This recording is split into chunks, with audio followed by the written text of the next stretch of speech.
why isidumbu sikababa uNkonyane singekho. Singene-ke nabefundisi, sangena nenduna, sangena nomndeni, sangena nomphakathi ukuze umphakathi siwucacisele kahle ukuthi kwenzakalani. Phambi eduze kwami nginodadewethu wakaNkonyane, ngalena kunoBishop Nkosi, ngala kunenduna. Ngicela nje bazise wonke umphakathi ukuthi lapha ngaphakathi sambe kanjani. Ngiyabonga, ngeke ngidedele dadewethu. Ngicela nje sithi 2 minutes ukuze ikwazi ukusheshe ilokhu zethu izwakala. Okay, wozake futhi ake siqale ngakho. Sibingelele kumphakathi wase-South Africa. Sethe ubaba ukuyidlala indaba noma isukeleke phezulu. Isimemezelo siphume izolo, obaba becela ukuthi kuzohlanganwa e-police station yasoSizweni abahola amabandla, obishophi nabefundisi basuka-ke ey'ndaweni ey'ningi ey'hlukahlukene. Ngomusa-ke kaJehova bafikile, badrayive ubusuku bonke. Bafikile ekuseni, nomphakathi wasoSizweni ukhona nawe njengoba libona nje sibhekene ne-police station yasoSizweni. Bekuzofunakala ukuthi kutholakale ukuthi kwenzakalani ngesidumbu esilahlekileyo esingakatholakali sikamfowethu ukuthi iNkonyane.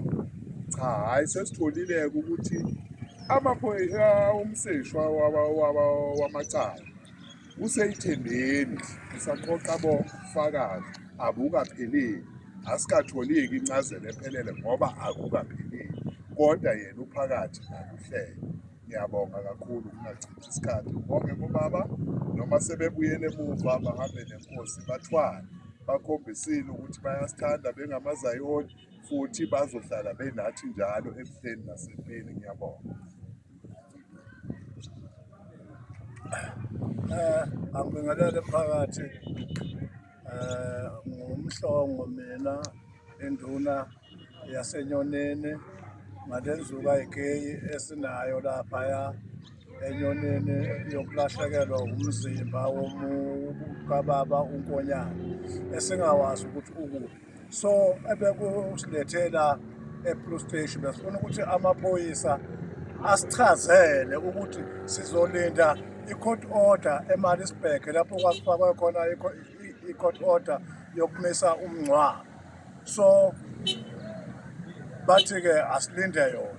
Into-ke esikhalisayo ukuqhubeka kwesikhathi, esibona ukuthi isikhathi siyaqhubeka, umuntu mhlawumbe uyonakala la abamfihle khona. Besicabanga ukuthi-ke bazosinikeza imvumo yokuthi beselekelele siyomkhipha ubaba lapha abamfihle khona ngoba ufihliwe asimazi ukuthi ukuphi. Bese siyombeka endaweni efanele, si-arrange i-date yokuthi sizombeka la. Njengamanje njengoba sisuka la sisayokhuleka kundaba ezitha ukuthi eselekelele ukuthi kumele ukuthi sigcine senze njani uma kuwukuthi ubaba uphuma endaweni yakhe ekubeni yena alile. Asimazi ukuthi ukuphi, kodwa nje sesibeka incazelo yokuthi uma kungenzeka ukuba uphuma endaweni yakhe uKhatide lapha ale khona, kuzomele sidile nabo laba bantu laba abenze lokhu. Mphakathi angibonge nje, ngizoba mfishane. Ngiyabonga. Ngiphinde ngibingelele umphakathi wonke nababukeli emakhaya. Okhulumayo ubaba u-Archbishop Lizette Nkosi, oyi-President futhi kaVukukhanye Zion Federation. Sifikile-ke lapha e-police station. Ngokucala nje amaphoyisa sifike sayichaza ukuthi singobani, ngoba according to the law of this country basinikile amandla ukuthi thina singabafundisi sisebenzisane namaphoyisa nomphakathi, singenelele ngalawo maphupho ukuthi sizosizana nomndeni kaNkonyane ngoba phela izwi lawo lilodwa angeke lizwakale. Sivulile-ke incazelo, basitshela ukuthi khona umphenyi ophethe leli cala usaphela. Yebo, sihlale siwezwa amaphoyisa asho ukuthi asaphela. Niyazi ukuthi amanye amakhesi ayaphenywa kodwa singazi ukuthi aphelelaphi. Lena thina besizogqugquzela amaphoyisa ukuthi it's a matter of agency ngoba ubaba uNkonyane ubekiwe la kungazikhona muntu. Uma ubaba uNkonyane ebekiwe noma wangcwatshwa kungazi muntu uyonakala lapha ekhona. Ngokomthetho uma nathi siconsulta bekumele ukuthi uma sekuvulwe icala mhlawumbe umphenyi kanye nestate sizame ukuthi masinyane ukuthi kuphenywa icala kodwa ubaba ekuzumiwe wabekwa kwi-state mortuary so that uphenywa nje icala umzimba wakhe awulimali. So okuzwiseke ubuhlungu bahlale le family bathi basayichazela ukuthi amanye amaphepha athunyelwe kuphi nakuphi singeke sikuchazeke lokho njengoba icala lisaphenywa kodwa asineliseki kahle indlela okuthathwa ngayo leli cala. Asinandaba necala lange-18 lokuthi ubani okumele amncwabe noma yiloya noma yilowaya kodwa icala elisha elesidubu esilahlekile singaziwa ukuthi sikuphi singcwatshwe wobani kanjani sikhona yini ebhokisini noma singekho. Yiyo le concern yethu. Ubaba uthi iNkonyane uDokotela njengoba sisho sonke ubaba wethu sonke akumnandi kithi ukuloku sibuzwa kuhlekiswa ngazuthi kuhlekiswa ngamaZayoni ukuthi wabekwa kuphi kanjani. So besizele lokho siyabonga kakhulu kubaholi bonke abaphumile abalapha eMajuba, siyabonga kumndeni, siyabonga enduneni yenkosi uShilo uMapholoba ukuthi okokuqala ngqa sibona induna isukuma imela umphakathi. Kahle bekufuneka ngisho amakhansela ngoba lento le insila embi ngabe akanye nathi ukuze sibambisane kulolu daba. Nathi sibuye eGoli sihamba nobaba wethu Deputy President uMkazi, sihamba nobaba uMapholoba besuka eThekwini. Ngiyabonga kakhulu, siyacela ukuthi sibambisane kulolu daba. Umphakathi wala eMajuba unalo ilungelo lokuthi uncedisane ney'nduna nomndeni kaNkonyane noma thina singekho ukuthi kuphuthume kuthokalakale isidumbu sikababa wethu uDokotela uNkonyane. Ngiyabonga egameni kaJesu, amen. Ya no sesivala ngizocela uDokotela belungisa la ngifuna khulume nje kancane bafowethu. Sifuna ukumema bonke abefundisi mhla ka-18 babe khona eHigh Court eMaritzburg. Ngifuna ukusho ukuthi uNkonyane uyisilo kwiZayoni zonke jikelele. Abanye babethi uwuPope uma kuya ngenkonzo yamaRoma. So besicela ukuthi lento enanisho emngcwabeni asibone yenzeka lapha yana eMaritzburg. Zonke iZayoni umfundisi ubhishophi sifake okholo bethu sibe khona khathi inkantolo izobona ukuthi we are serious and asikho happy ngamaphoyisa. Sikusho lokho indlela abaphathe ngalo leli cala babe budedengu kakhulu ey'ntweni ey'ningi ebekufanele ngabe basilekelele ngazo ukuthi kusheshe kutholakala umzimba. Sisho futhi ukuthi ucebo lethu ube yingxenye yey'gebengu ebekade zizoqola umuzi ziwudivide umuzi wakaNkonyane. Sikusho lokho openly ngoba kukhona ophethe ibhodi lakhona ekuthiwa uMkhize. Akithi uMkhize wakusho khona lapha sekuphoqa ukuthi kuvulwe ibhokisi wathi ucela ukhuluma iqiniso. Kwakukhona nobaba uGama eduze kwakhe washo uMkhize ukuthi mayisekhuluma iqiniso yena ebhokisini akekho uNkonyane kade angcwatshwa. Umbuzo uthi-ke usho kanjani ucebo lethu ukuthi akazi yena wawuletha umzimba ekhaya uma ngabe umuntu owu-chairperson wakhona ethi webhodi ethi kade uNkonyane wangcwatshwa.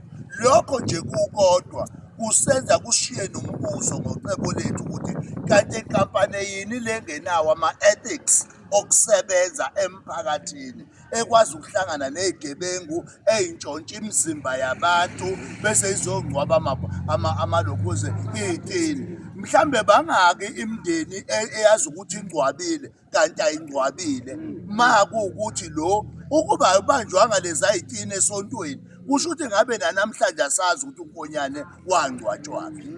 So namhlanje-ke sizothi-ke ubulungiswa bube khona odadewethu la nomfowethu khona nodadewabo omlamayo.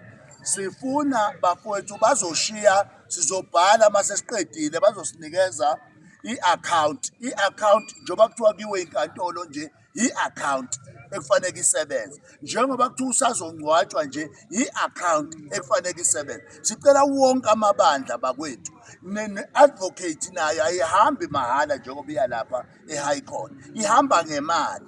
Siyabonga nasenkosini nduna ngoba siyeza ukuthi lokhu imile nayo ikhuluma ngezwi elifana nelethu ukuthi ubani ongcwaba umuntu endaweni yami ngingazi, ngoba bafikile bazobika ngathi cha akekho umuntu ozongcwatshwa esontweni.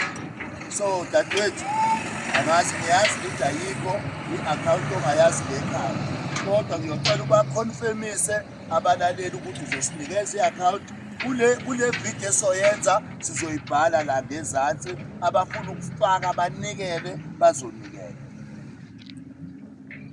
Sanibonani phakathi kwasesizweni namaphethelo aseNingizimu Afrika. Siwumndeni wakaNkonyane usephumile wethu, sithanda ukuthi sibonge i-support esivenayo namhlanje silethela abobaba abobhishophu abazana kakhulu nobhuti. Siyabonga kakhulu bayisuka ey'ngxenyeni ezahlukene zamagumbi alomhlaba. Sibonge nobaba uNduna osoloko waqala lolu suku lesigameko uhlezi enathi. Namhlanje siphelezelwe nomphakathi, omakhelwane nabantu abasonta kabhuti nabantu bendawo. Sithi siyayibonga leyo support.